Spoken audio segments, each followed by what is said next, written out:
Let's call this meeting to order. City of North Kansas City, Missouri, regular council meeting and motion to close part of the meeting, January 15th, 2019. We have a moment of silence.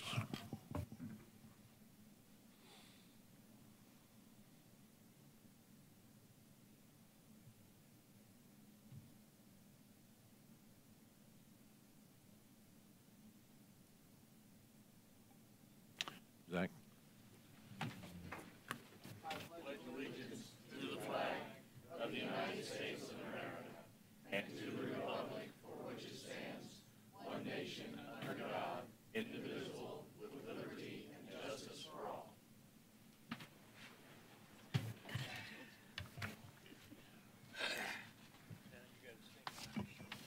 We got any comments from the public? Yeah. Just state your name and. James Batzel. I live here in North Kansas City, and I was wondering if I could talk to the councilmen. I've got a granddaughter that owes the fire department, or I guess the ambulance, or the city council, which I found out, $800 and some. She'd passed out one day, and they took her to the hospital. So the hospital took care of her money down there. She owed $1,300 and some. So she got a bill here for $880 or $74, I think it is. I'll have to look. But I got the copies here. And I got a copy of where the North Kansas City sent a memorandum here saying that her bill was paid there. So I was wondering if there's some way that they could take care of it here for her. She came back here from Seattle, and she has no car or nothing, and it's hard to get a job by not having a car. So she'd worked for this Jersey down here, and they've closed up now.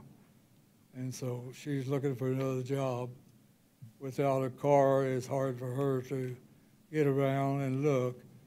I try to take her as much as I can, but I'm 91 years old, and it's hard for me to even do that. So I was just wondering if there's any way that the council could write that off for her. She lives down here at 2029 Swift at apartment 303. And Eric, could you look into this? Yes, sir. I can look into it. I do remember getting the letter.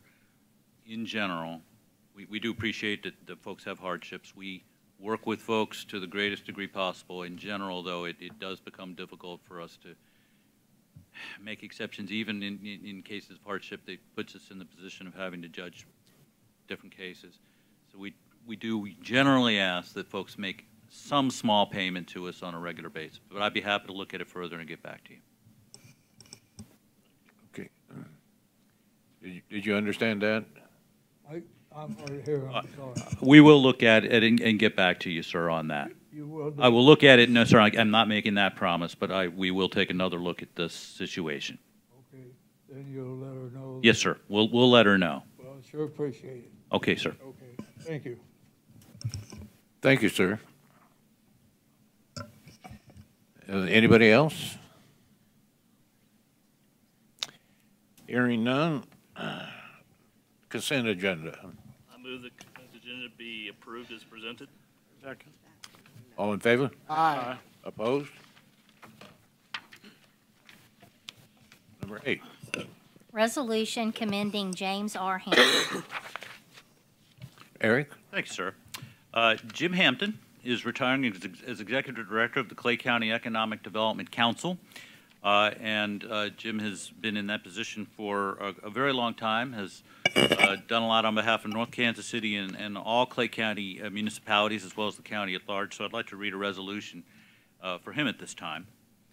Whereas since being named Executive Director of the Clay County Economic Development Council in 2001, James R. Hampton has successfully led the organization in its development of effective initiatives to improve the business climate and quality of life in our communities. Whereas James R. Hampton has initiated, facilitated, and guided an immense array of EDC committees, initiatives, and affiliate groups. Whereas these groups have included regional organizations such as the Donovan Leadership Institute, the Northland Education and Business Alliance, the Northland International Trade Assistance Group, and the Northland Angel Investor Network. Whereas these efforts have also included committees such as the EDC's Research Facility Task Force, Strategic Planning Steering Committee, Quality of Life Committee, Clay County Competitiveness Task Force Committee, and the Advanced Manufacturing Subcommittee of the NEBA. Whereas these organizations have impacted individuals and communities in Clay County and throughout greater Kansas City with long-range and widespread successes, such as the Ford 2020 Task Force and the Certified Work-Ready Communities Initiative. Whereas James R. Hampton consistently promoted a climate of collaboration and teamwork, helping form groups such as the Clay County Economic Development Pros with representatives from every major community in Clay County and with goals such as streamlining regional permit and development codes to reduce red tape and improve consistency for area businesses. Whereas Clay County was one of the first in the country to initiate an aggressive and award-winning business retention program in 2005, at a time when nurturing existing businesses was rare for many areas, and led Clay County to begin applying the lessons learned from this retention effort in numerous projects and initiatives. Whereas this leadership also included direct affiliate organizations like Midwest Small Business Finance, which earned national recognition as a certified business development organization. Whereas results from these efforts included the creation of nearly 10,000 new Clay County jobs between 2010 and 2015, followed by a 19% increase in county jobs over the past 5 years, the highest increase in greater Kansas City. Whereas these results also included initiatives such as the Careers of the Northland website for high school students and parents, biking, hiking, trail planning for the entire Northland, small business boot camps, and more. Now, therefore, be it resolved that the City of North Kansas City does hereby commend James R. Hampton for his 17 years of service to Clay County and declares its appreciation for all that he has done to improve the business climate and quality of life in our communities, done this 15th of January, 2019. Jim?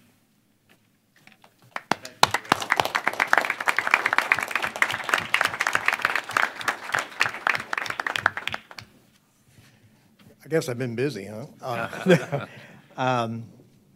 I can't say thank you enough. I really appreciate this. I can't help but think, a few years ago, North Kansas City was kind of thought of as just an industrial area, and the changes that have happened over the last few years, the fiber optic network, all the businesses related with all the computer work that's being done, the new armor development, and I look at iWorks and say, wow, I mean, that's a model for other communities that are starting to follow. So there's just an awful lot of good things going on in this community, and I've really enjoyed the work I've done here. I've enjoyed getting to know people and the friendships, and I just can't say thank you enough. I appreciate you letting me just be a part of this great community. We thank you, too.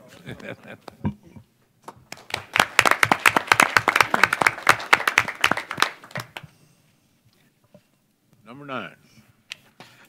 18th and Swift Development Agreement, Bill Number 7368, Ordinance Number 9165. Eric? Thanks, sir.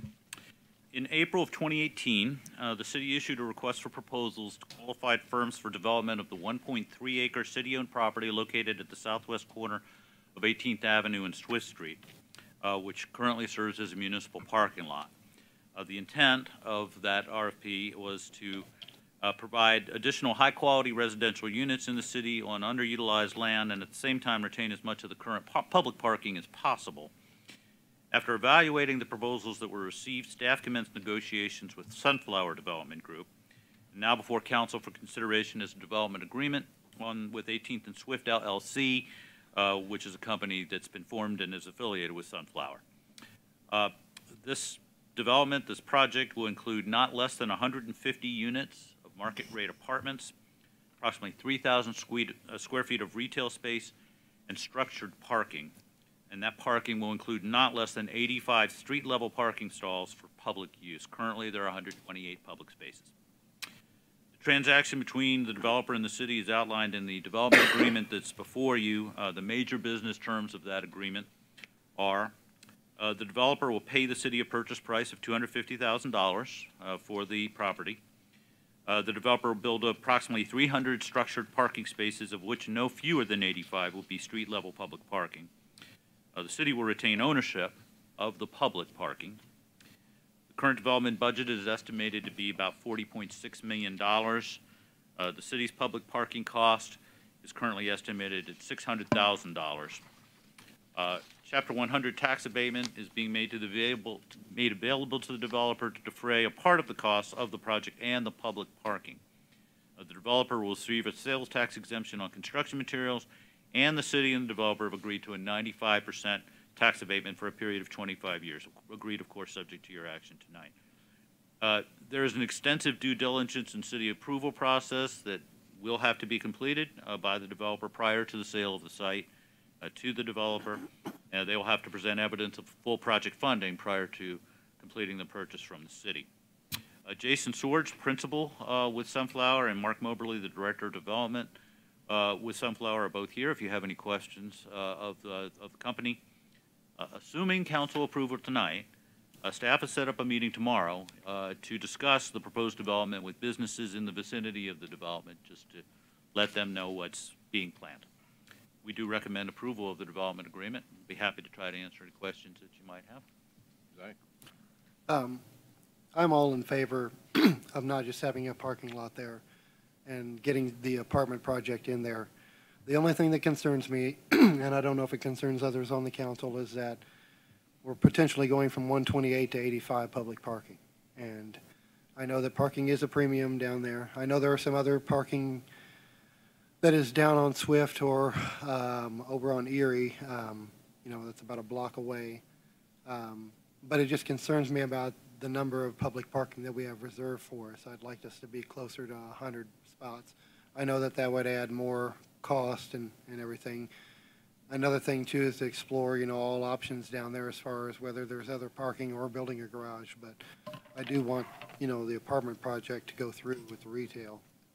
That's my opinion on it. I'd say to that, you're adding 150 units there over right now there's nobody living there. So, I think that should plenty substitute for the lack of parking in terms of business. You're going to have a built-in audience right there. My question more relates to the cost of the parking. Where do we get the $600,000 figure? Well, that does include the Chapter 100 as part of the, yes. Okay. So that's not a max price for us. That's just an estimate. Correct. Okay. Is there any way we could get a max price on that? 'Cause, I don't know that we're capable of doing that at the moment. okay. That's still in the works. Yes. Okay. Thank you. I agree with Councilman DeLong completely. I feel that it's very much advantageous to the city of Northtown to have this place turned into something that would be bringing in revenue from not only from the people that are buying and selling and living around, but just to give the city a sense of continued growth in that direction. We can overcome the parking without. Sorry. One more question. Any idea on the maintenance cost of maintaining that parking? No, we can't. We don't have a cost I could give you tonight. And kind of under the agreement now, so if there's damage to any part of the lot that is our lot, that would be our responsibility to maintain. Is that kind of the general understanding of? We would be the owner of our lot. Okay. It would be condominiumized. Yeah. And so, yes, we would be responsible for the maintenance of the public parking. Yeah, thank you. But if there was damage, it could be an insurance issue. Yeah. Like that, Yeah. so. First reading. Second. All in favor? Aye. Opposed? An ordinance adopting and approving a development agreement between the City of North Kansas City, Missouri and 18th and Swift LLC for a certain development project in the city. I move that bill number 7368 be placed on second and final reading and pass as ordinance number 9165. Second? Call roll. Councilmember Clevenger. Yes, ma'am. Councilmember Stewart. Yes. Councilmember Stefan. Yes. Councilmember Farr. Yes, ma'am. Councilmember DeLong. Yes. Councilmember Pierce. Yes. Councilmember Pearman. Yes. Councilmember Sanders. Yes, ma'am. An ordinance adopting and approving a development agreement between the City of North Kansas City, Missouri and 18th and Swift LLC for a certain development project in the city.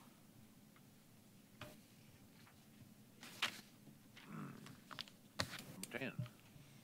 Approval of issuance of Chapter 100 bonds, apartments in One North area, Bill number 7366, ordinance number 9163.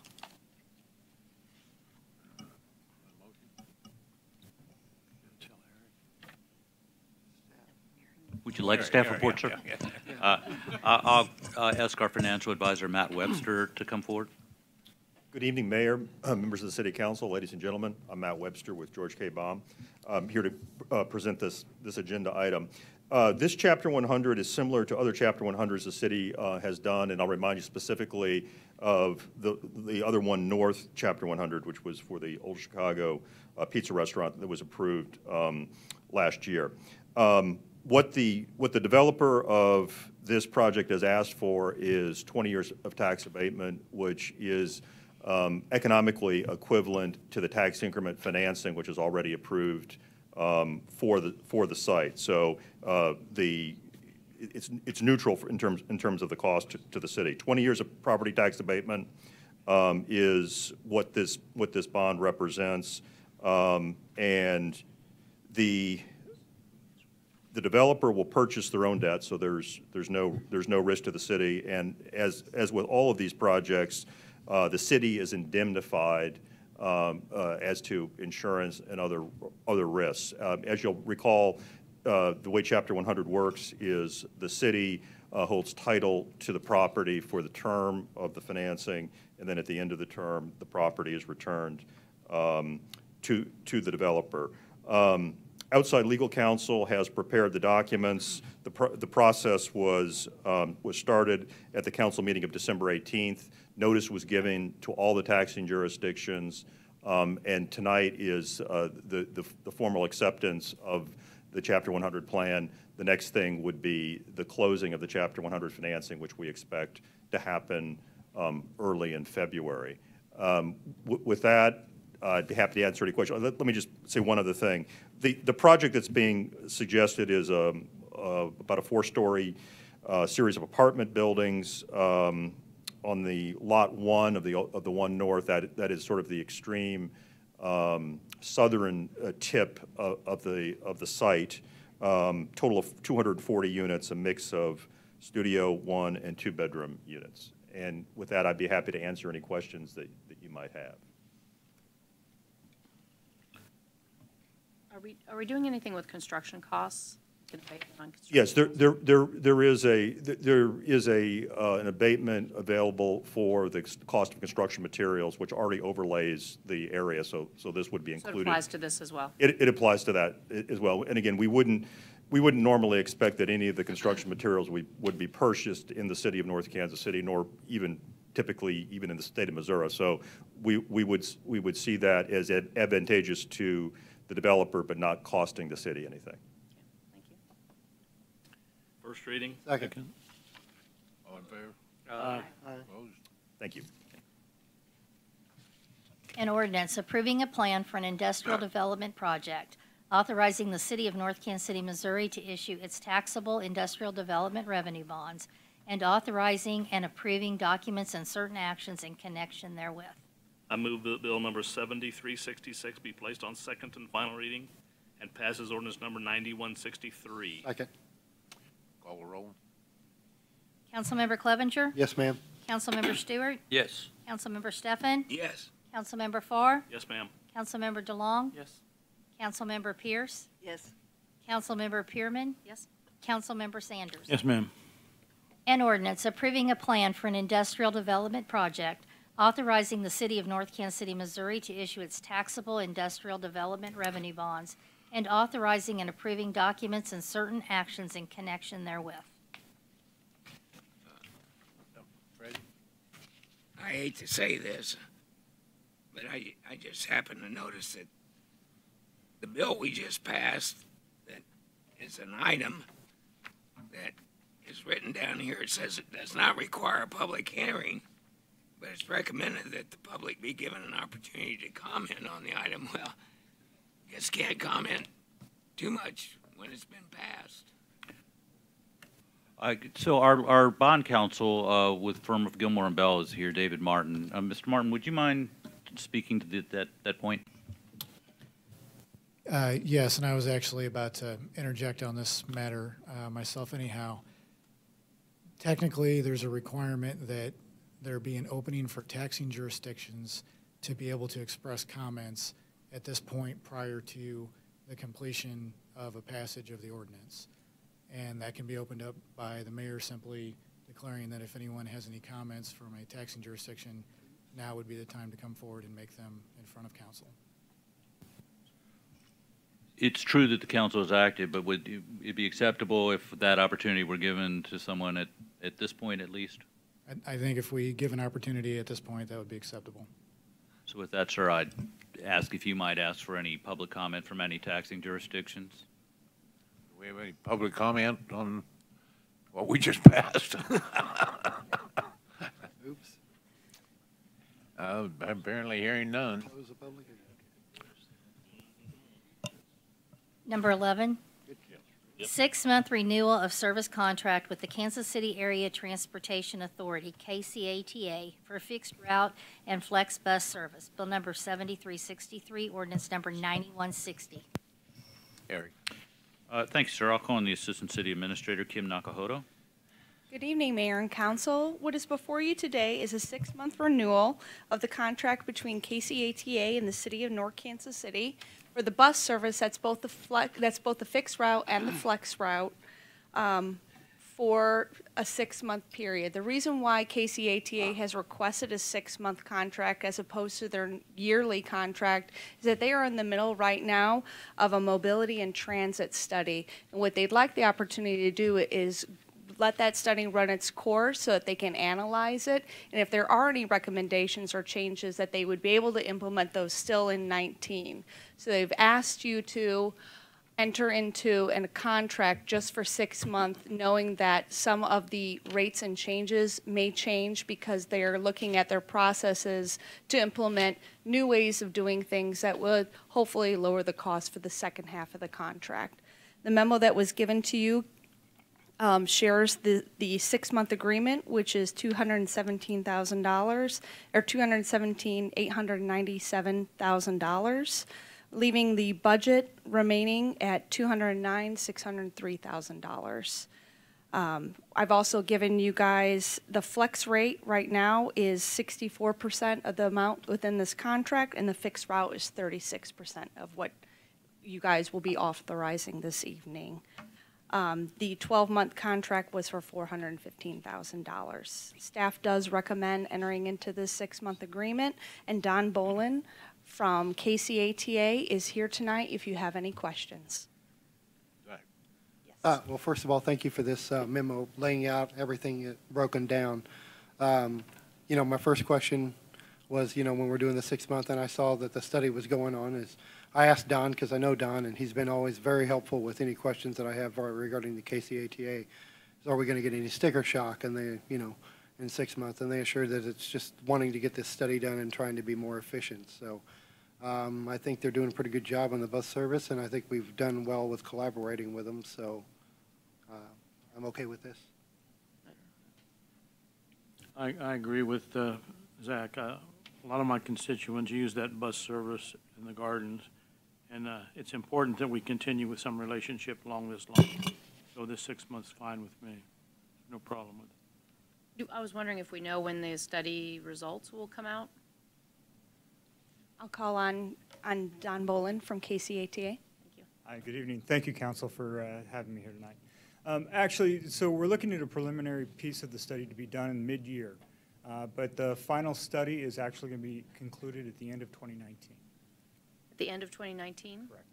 So in 6 months' time, we really might not know where to go next, or? So if I may. Yeah. So what we're looking at is the KCATA wants to operate in an open manner, and what we're looking to do is really try and hedge the bet in the way of the city. We don't want to put out a contract for an annual piece that mid-year we may have a reduction in cost that we could have shared. So that's really what the hope is, and what we're looking and striving to do is improve our processes through outlying areas, as well as become more efficient in using other modes of transportation. So mid-year, we could have an idea of some cost savings that may affect other communities that could potentially save North Kansas City some funding.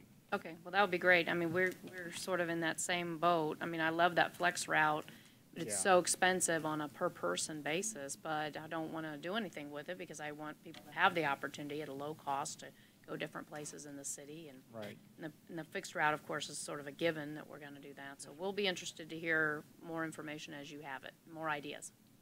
Thank you. Thank you. First reading. Second. All in favor? Aye. Opposed?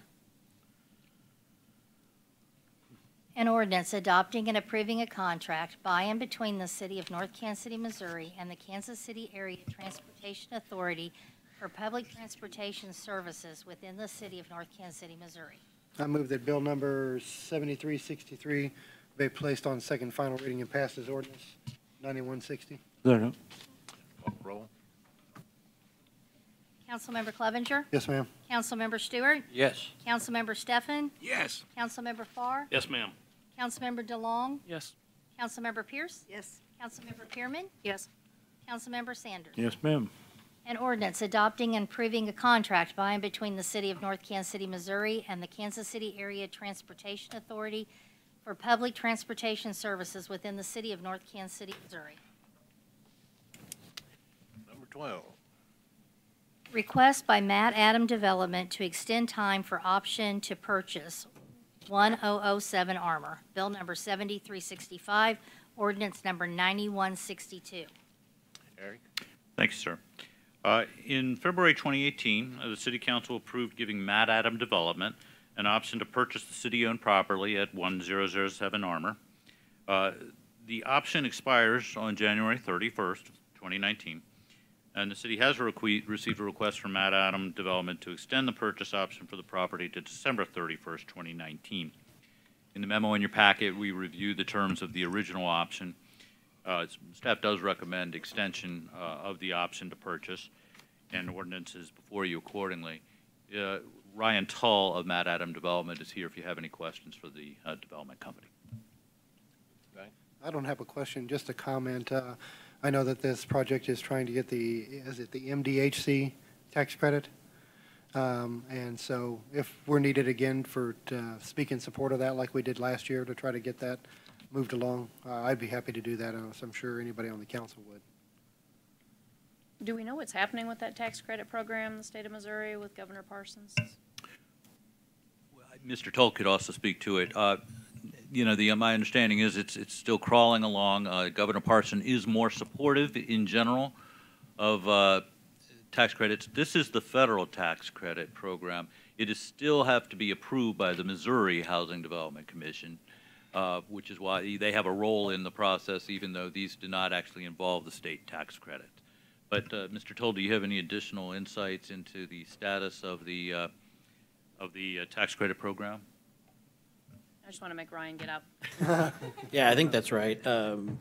Mike Parson, Governor Parson, is definitely more supportive than Greitens was, but I think realistically that's probably a 2020. Hopefully, maybe they'll get it back by sometime this year. But we're proceeding with the idea that the state credit won't be back this cycle. The good news is, though, last year not only did the state credit go away and made everybody scramble, but then it was obviously the transition there took a while. So we think that the QAP, the Qualified Allocation Plan, the QAP should be out sometime soon, and we pretty much know it'll be about the same as last year, but that process will be sped up. So we'll know sooner, and we'll submit, and then we'll find out sooner. So we're proceeding without the idea of the federal credit being there, but if it shows up, you know, obviously that's better. And so that's the idea, and I think obviously the projects that got funded last time won't be in the competitive pool this time. MHCC indicated they liked the project, they really liked the location, they liked the city's, helping out with the sale price, and so they understood the benefit of being there, close to everything we like about North Kansas City and the school district, et cetera, et cetera. So I think we feel pretty good about our chances this time. Right, I'm in complete support with your situation. It's a very complicated issue, and it's sometimes frustrating to deal with the higher authorities, as it were, having helped on other projects like this with other people that you used to be with, I can understand very much what's going. You have my support. Thanks. First reading. Second. All in favor? Aye. Opposed? An ordinance adopting and approving the First Amendment to agreement for option to purchase property by and between the City of North Kansas City, Missouri and Matt Adam Development Company Incorporated regarding certain real property generally located at and adjoining 1007 Armour Road in North Kansas City, Missouri. I move that bill number 7365 be placed on second and final reading and pass as ordinance number 9162. Second. Call the roll. Councilmember Clevenger. Yes, ma'am. Councilmember Stewart. Yes. Councilmember Stefan. Yes. Councilmember Farr. Yes, ma'am. Councilmember DeLong. Yes. Councilmember Pierce. Yes. Councilmember Pearman. Yes. Councilmember Sanders. Yes, ma'am. An ordinance adopting and approving the First Amendment to agreement for option to purchase property by and between the City of North Kansas City, Missouri and Matt Adam Development Company Incorporated regarding certain real property generally located at and adjoining 1007 Armour Road in North Kansas City, Missouri. Number 13. Proposed changes to on-street parking time restrictions. Eric? Thanks, sir. I'll call on the Community Development Director, Sarah Copeland. Good evening, Mayor and Council. Last fall, the parking management plan that you and the Planning Commission adopted recommended that the city update our parking enforcement measures. And we've heard a great deal from the police department about immobilization of cars where tickets have not been paid. We've worked with municipal court on changing the fines for people who are parking past their time limit. This is another piece of updating our enforcement measures, which is looking at the time restrictions for on-street parking in downtown and along Swift. And to get feedback on this, we sent, well, I should back up first. Our existing time limits are mostly 2 hours. On Armour Road, on Swift, most of the downtown, it's a 2-hour time limit. But we do have some areas where we have a 30-minute time restriction, and we have 3-hour time restrictions. And we also have time restrictions further south on Swift than the core downtown area in the 1500 block and in the 1200 block of Swift, but not the 1300 block. So it's you know, kind of, there's restriction, it's unrestricted, there's a restriction, it's unrestricted. So our goal was to make this, to concentrate on the downtown area and to make our parking time restrictions more uniform. So we wanted to gather feedback from business and property owners in these areas, so we sent out 3 letters. One letter was sent to businesses and property owners in the 1500 and 1200 blocks of Swift, where we were proposing removing the time restrictions. This was the area that we got the most feedback from people on. People in the 1500 block of Swift asked that the parking time limit be kept. They like having that 2-hour limit for on-street parking. Businesses in the 1200 block of Swift, more of them said we would like to get rid of the 2-hour limit. We would like to have unrestricted parking on the street there. But we did get an objection from Smoking Guns Barbecue, and the letter where they outlined their concerns was attached to this item in your packet. In the main part of downtown, we proposed changing the existing 3-hour and 30-minute parking limits to 2-hour limits. These are predominantly north of Armour Road on Fayette and on 20th Avenue. We did not get a lot of feedback on this proposal. We got a couple of comments from residents living north of 21st Avenue. That's where the parking time restriction ends, and the parking in front of the apartment buildings on Swift is unrestricted. And then we proposed adding a 2-hour parking time restriction to the parking that's currently unrestricted in the 100 block of Armour Road. We got one comment about this idea that was not in support. There's not a lot of retail in this block right now, but our understanding is that the former Jim's Tire building might have future retail uses. So what we are proposing to council tonight is that we remove the 2-hour time restriction in the 1200 block of Swift, but maintain that limit in the 1500 block of Swift, that we defer adding any time restrictions to the 100 block of Armour Road for a future point, and that we change all 30-minute and 3-hour parking restrictions to 2-hour parking, so it's a consistent time limit. Making these changes requires an ordinance to be approved by the City Council, so we would like your direction before we move forward in drafting those ordinances for your consideration.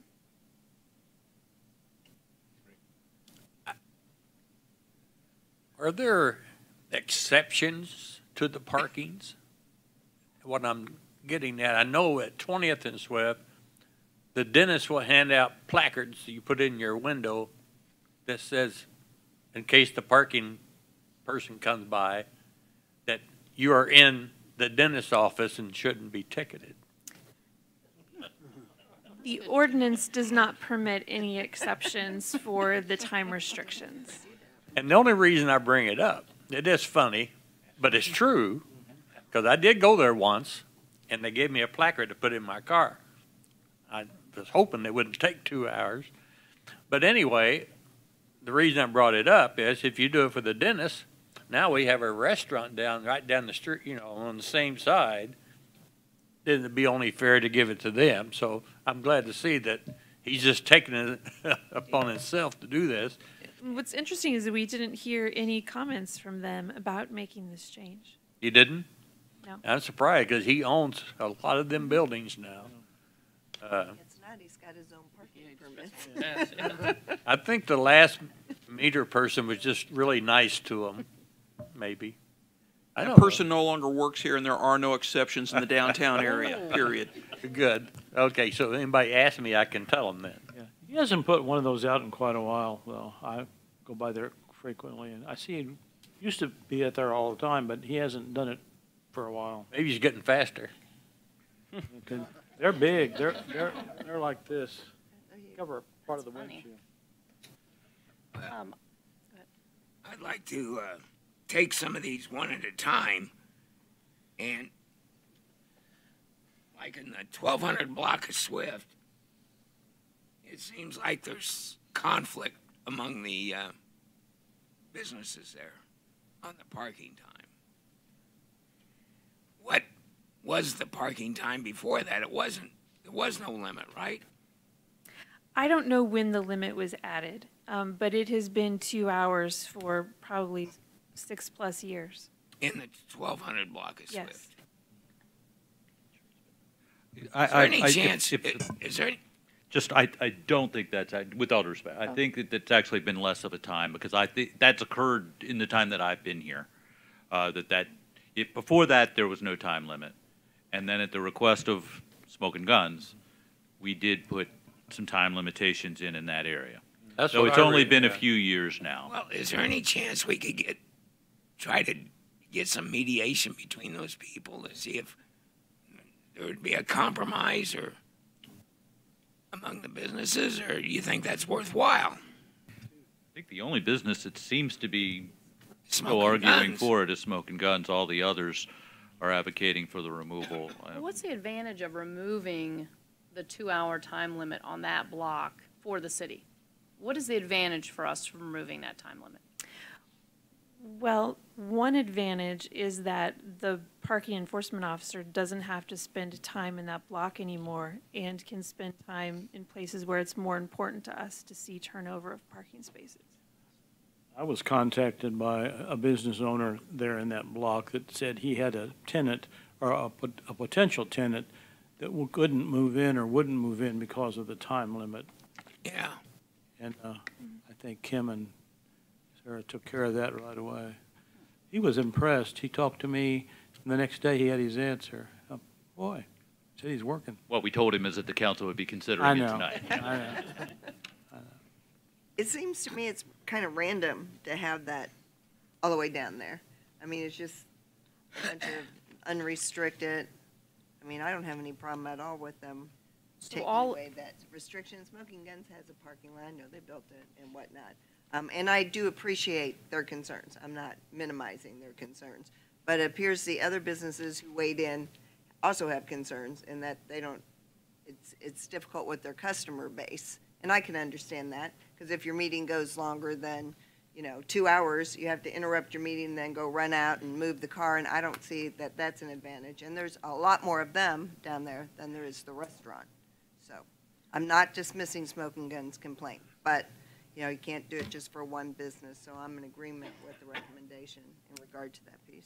So just for clarification, 15th Avenue and South, there are no time restrictions other than the restrictions of 2 hours between 12th and 13th. Is that correct? That's correct.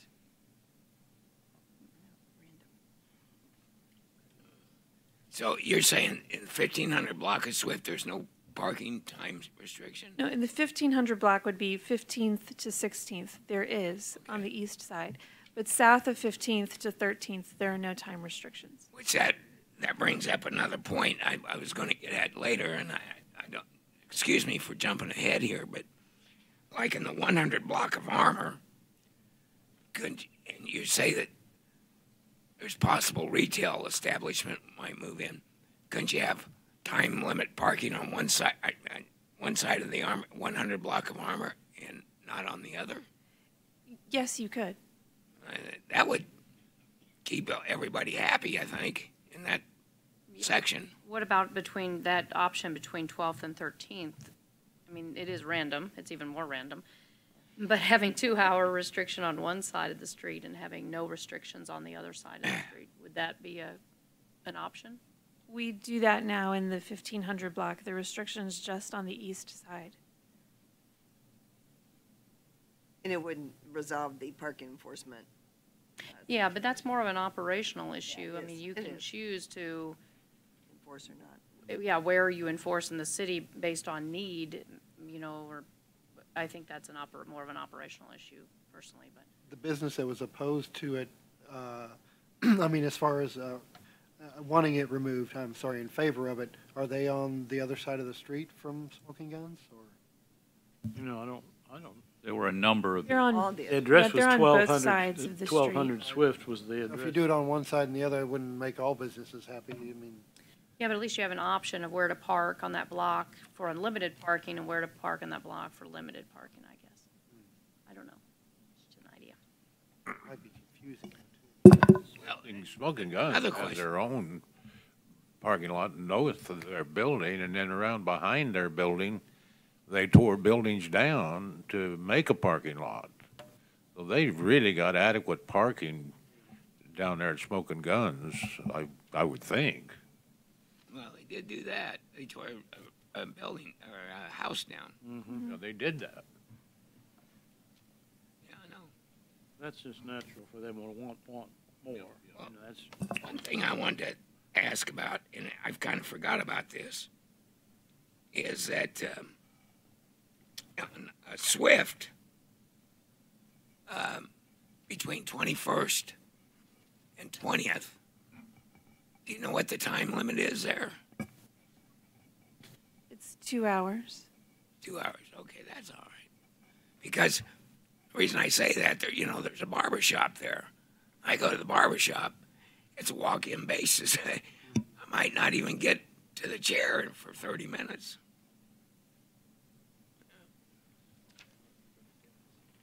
Well, I think under the last item here, I think I never understood 30-minute parking spaces at all. They made absolutely 0 sense to me, and I go down that way all the time.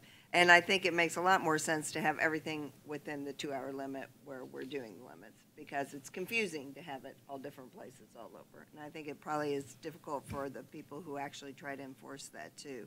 So I think that's a particularly good point that you made on that. I'd like to ask another question. The 2100 block of Swift, is there any time restriction there? Yes, part of the block. So the part of the block furthest south is currently a 3-hour restriction in front of the office buildings on the east and west. It's unrestricted in front of the residential buildings. Why do I don't see where we need time limit there. That's mostly residential. Well, there's an existing time limit of 3 hours. We're recommending changing that to 2 instead of 3, but not adding a time restriction where there's not currently one. Just for clarity on this, we are talking like a midday, like 8 to 5 or something, 2-hour restriction? 8 to 6. 8 to 6, okay. Would it be, it might be helpful to us if you could go through each of the 4 recommendations and perhaps give us some idea of any consensus on each of those, and that would help us with drafting an ordinance? Could we first start with the recommendation regarding the 1200 block of Swift? I'm for removing it. I'm fine. The 39 years I was on the fire department, there wasn't a time limit there. Yeah, I agree. So it's fairly new. Right. And new to me is 5 years or so. All right. Remove. Anything else on that? We don't need a motion, sorry. I think we just got consensus, I think. Thank you. And then the recommendation regarding removing the 2-hour time restriction in the 1500 block of Swift, that was the original proposal. We're now proposing to maintain it. I agree. That's fine. All right. And then the proposal to defer adding a 2-hour parking restriction until there are additional retail tenants in the 100 block of Armour, at which time we might bring it back to you. Agreed. Agree. And then lastly, the recommendation to change all 30-minute and 3-hour parking restrictions north of Armour to 2-hour parking. Agreed. Agreed. Yeah. All right. Well, thank you. We'll bring an ordinance forth accordingly. Sarah, did you have anything else on this item? Thank you.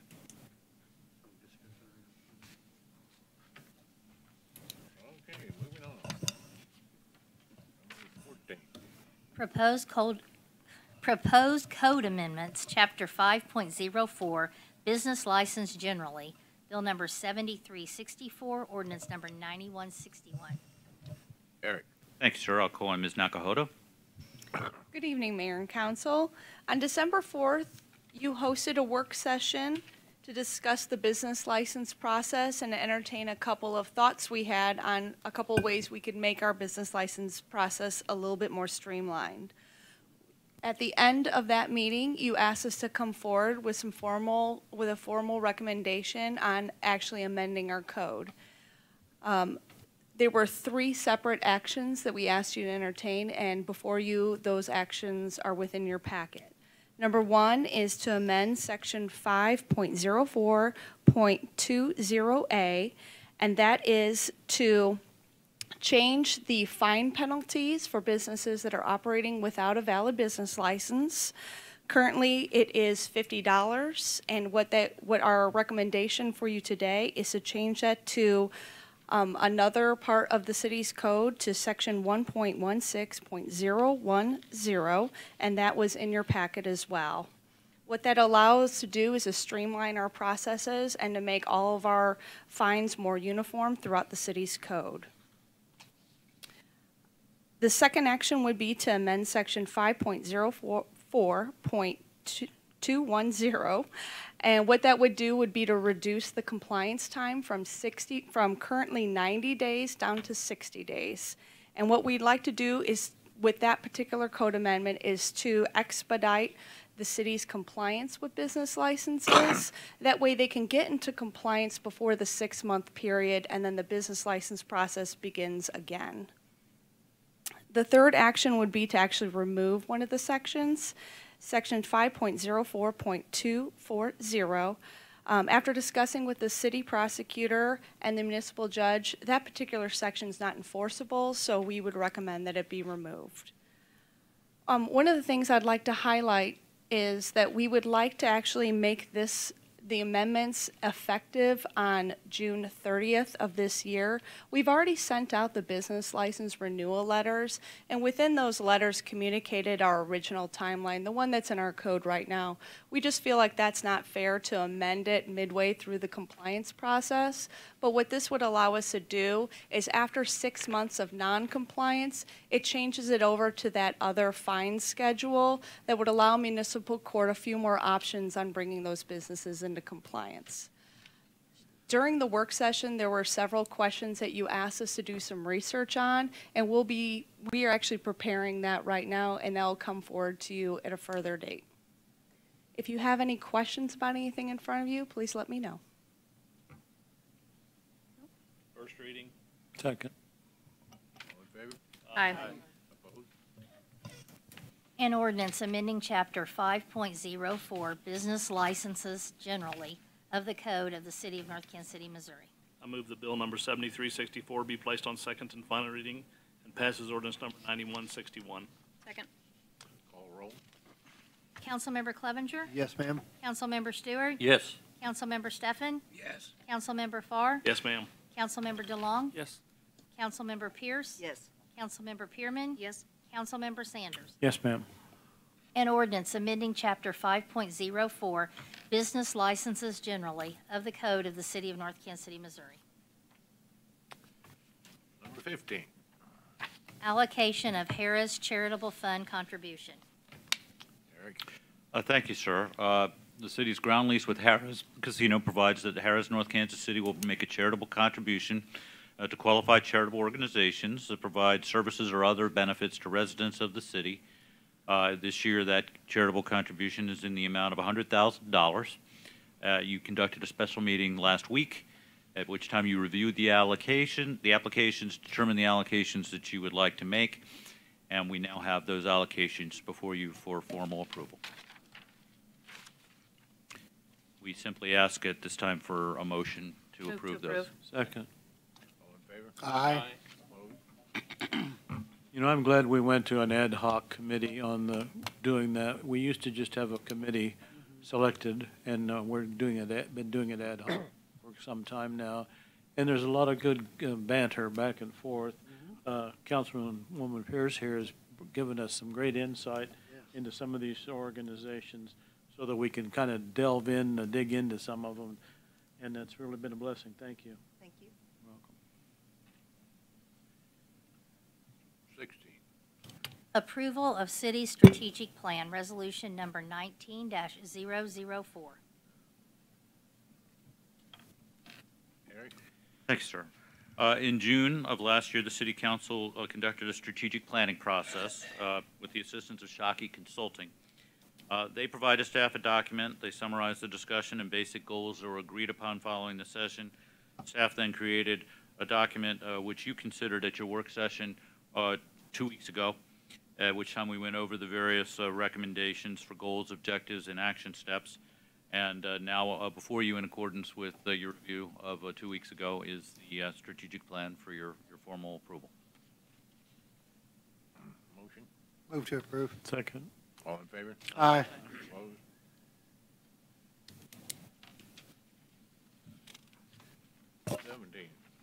Approval of Mobile Data Terminal, MDT, purchase. Eric. Thank you, sir. I'll call on the Information Technology Manager, Stephen Roberts. Thank you. Good evening, Mayor and members of the council. As outlined in the memo, this item is a request for staff for the approval of the purchase of replacement MDTs for the police vehicles. This is a budgeted project with a budget amount of $50,000. We currently use Panasonic Toughbooks for our MDTs. And in order to get the best price for this project, we contacted Panasonic directly, and they in turn directed us towards a previously bid purchasing contract between Turnkey Mobile and the Jasper County Sheriff's Office.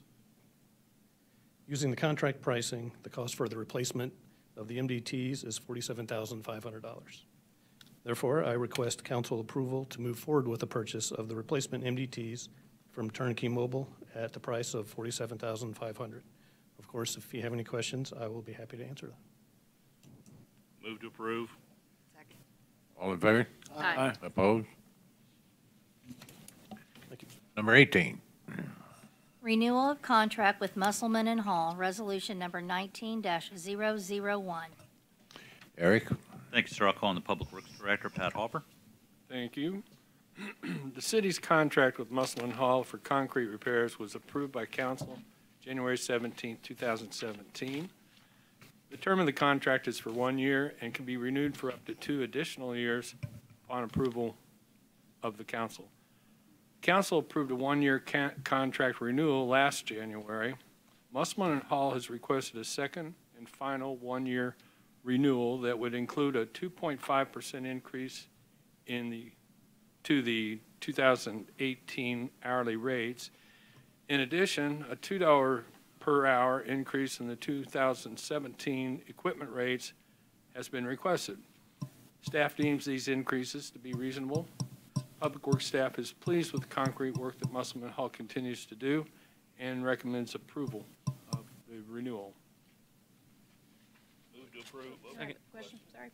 Is this the company that will do concrete repairs in the Northgate alleys? Yes, ma'am. Okay. You're happy with their work and? Yes, we are. Okay. Well, not yet, but I might be in the future when it happens. So, okay, thank you. Second. All in favor? Aye. Opposed? 19. Budget resolution for Taser lease purchase agreement, resolution number 19-005. Eric? Thanks, sir. I'll call Police Chief Beamer. Thank you, sir. On October 17th of 2017, the council entered into an agreement with Axon Corporation, which is formerly known as Taser, for a 5-year agreement to acquire new Taser weapons with payments based over 5 years. The first payment came out of the 2017-18 fiscal year budget. When we prepared the 18-19 budget, we missed this. And I take full responsibility for failing to include this in this year's budget. When we recognize the mistake, I'm asking the council to correct my mistake by authorizing the funds tonight so that we can make the payment to Taser in this year, and I can assure you the funds will be there. The budget will be right the next 3 years. So, How many tasers is that? I believe we acquired 40, sir. Wow. Okay. Thanks. If we approve the budget amendment, can we shoot one? Talk to the man who actually witnessed it one time and let him answer that. Councilman Clevenger, we'll chat, okay? We can negotiate something here, I'm sure. Are those good for just one deal, or are they reloadable, or? The weapon itself has multiple uses. There's a cartridge that attaches to the end of it that is replaceable. And so the cartridge, you can put a training cartridge on it for annual recertification, and then once those cartridges are used, then they're replaced. And as part of this agreement, we receive replacement cartridges and training cartridges from Taser for our annual certification and any deployments that we use on the streets. There you go. There's our use. Well, I just was going to mention, I was tased once. It's not a whole lot of fun. 5 seconds. I think the damage still shows.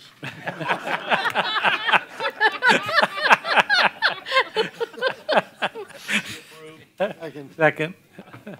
All in favor? Aye. Who made the second? I did. Number 20. Approving accounts due and payable by the city through January 11th, 2019. Bill number 7369, ordinance number 9166.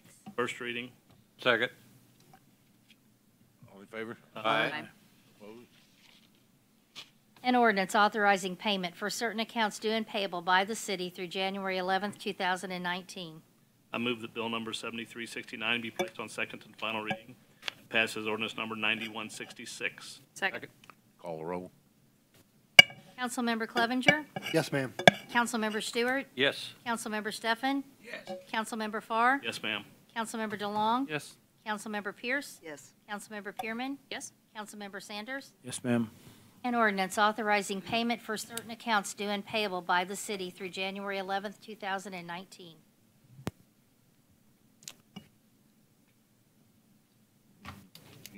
Eric? Thanks, sir. Just a couple of items. First, of course, the usual upcoming city items of note reports in your packet. In addition, the Parks and Recreation Director, Kelly Vitipka, asked if, just to make the council aware of some revised park rules and shelter rules that have been adopted by the Parks Board, and those are just in your packet for your information. That's all we have, sir. Just a couple things tonight. I just want to reiterate the congratulations and appreciations for Jim Hampton for the Clay County EDC. He's done a great job, and Clay County's really flourished with him working there. And wanted to thank mentioning the Parks Board rules and everything. I want to thank the Parks Board for their hard work and maintaining our parks as a friendly, safe, and good environment. So we'll follow all these rules to the T, and so thank you. I'd like to say thanks to the Public Works. Those tree people were out today, you know, picking up limbs that got knocked down from that storm and chewing them up. And I just thought that was really fast service that they gave us because they're a private contractor. I seen the Metroflex get used a lot during this bad weather, so I'm glad for the people that can't drive that's got that. And I want to ask about Diamond Way. Have we heard back from MoDOT yet on the no trucks? On the signage, we have not. Because I actually had a comment. People emailed me and asked me. They wasn't mad that they ride bicycles down there, and they happened to see the semis taking the shortcut. I would like to add, though, we are going to be putting up our own signs on Diamond Parkway, which is not MoDOT right away. That's under our control. So we can't control MoDOT. It always takes a while when you're dealing with MoDOT, but we are working, and we should have our own signs up on there soon. Where exactly does MoDOT, is it the part of 16th Street that's MoDOT before you go on the Diamond Parkway? There is part of 16th Avenue that's MoDOT right-of-way, and everything on Armour Road, between, you know, on the east side of Ozark is MoDOT right-of-way. So there will also be some signs up on Armour Road about trucks. Okay, thank you. That's all I have. Well, I have several things. First of all, Saturday night after the Chiefs game, couple hours maybe, there was a flash and a big bang.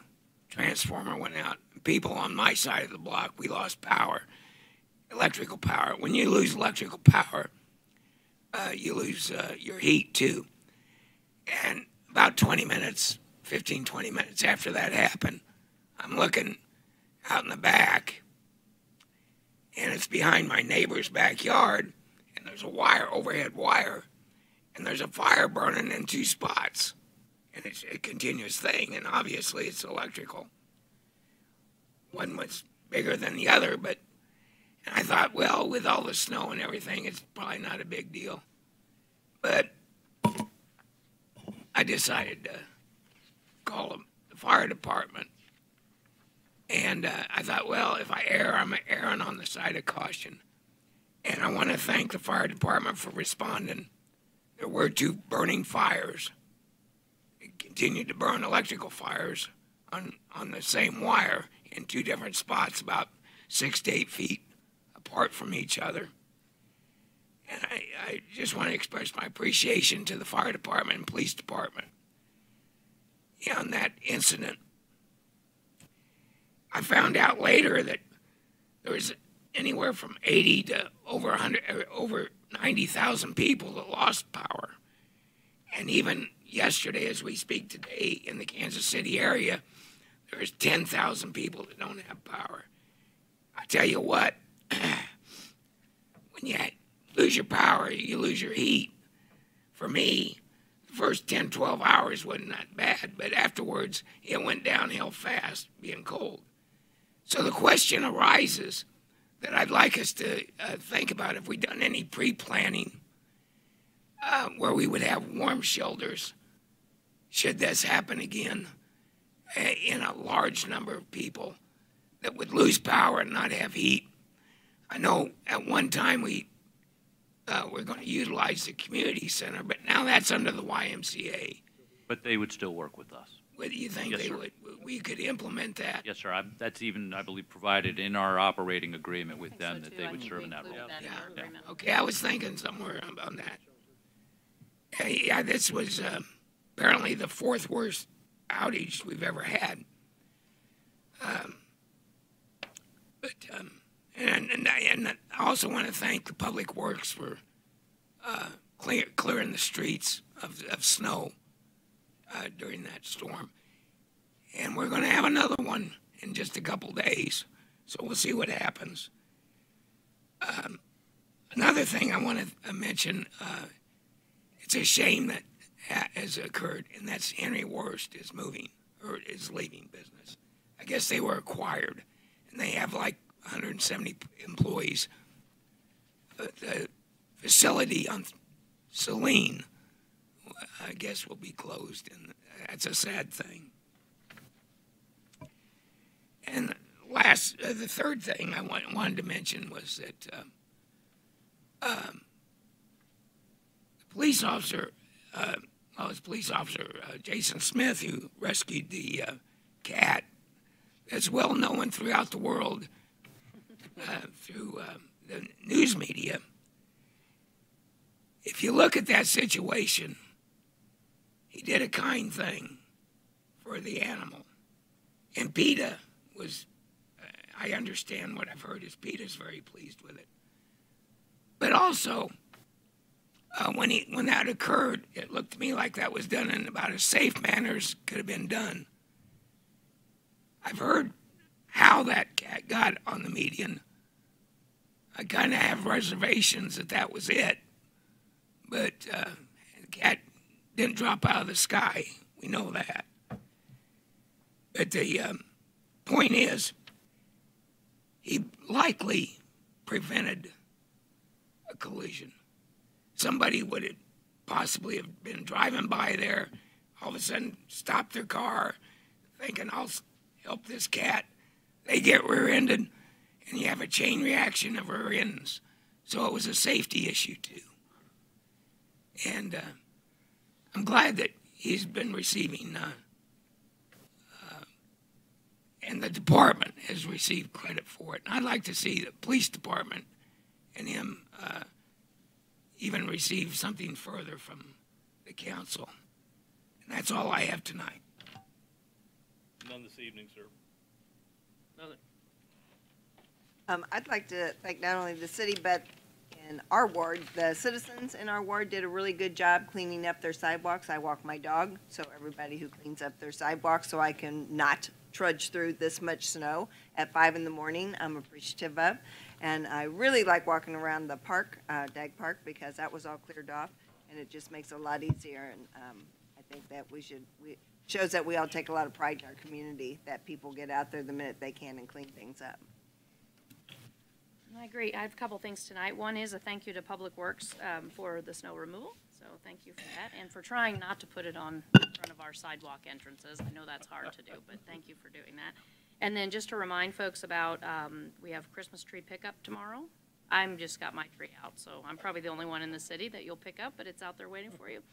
And then also you have tree limb removal. Is that tomorrow too? Like if you have tree limbs that come down and put them in you can put them in the same place you put your leaf. Yes, that started Monday morning. It was Okay. on social media, and we're going to continue as needed. A lot of people, if they have some that fell down, some tree debris, they're not bringing it out because of the snow, and we think this will continue over a week. So you'll just kind of sweep and pick it up as you can, and as they get it out there, is that what you're saying? Residents can pull the fallen limbs out to the right-of-way or close to it, and between our municipal services and our contractor, we'll be picking it up. Okay, thank you for that. Yeah. I also am, about the agenda, I was excited to see that we're continuing great development in the city, so I just wanted to comment on that. And then I had a unique situation that came up this week. Not only was I impressed by Officer Smith's actions, but I had another thing that came up. A neighbor kid of mine who's in the robotics club in North Kansas City High School texted me. He never texted me. I didn't even know who the number was. And he apparently, they're out of space right now because of the construction, and so the robotics club was needing to find a space. And I thought, well, no big deal, you know, they have a meeting, you know, how hard is it to get a little club to meet, right? Well, apparently hard for a robotics club. They have equipment, and they have very heavy equipment, and they build something, and then they have to store it, and this goes on for like 6 weeks, and they're in competitions, and all this stuff happens. So I'm like, well, this is much more complicated than just like a room at the library or something, you know, you have to actually find a space.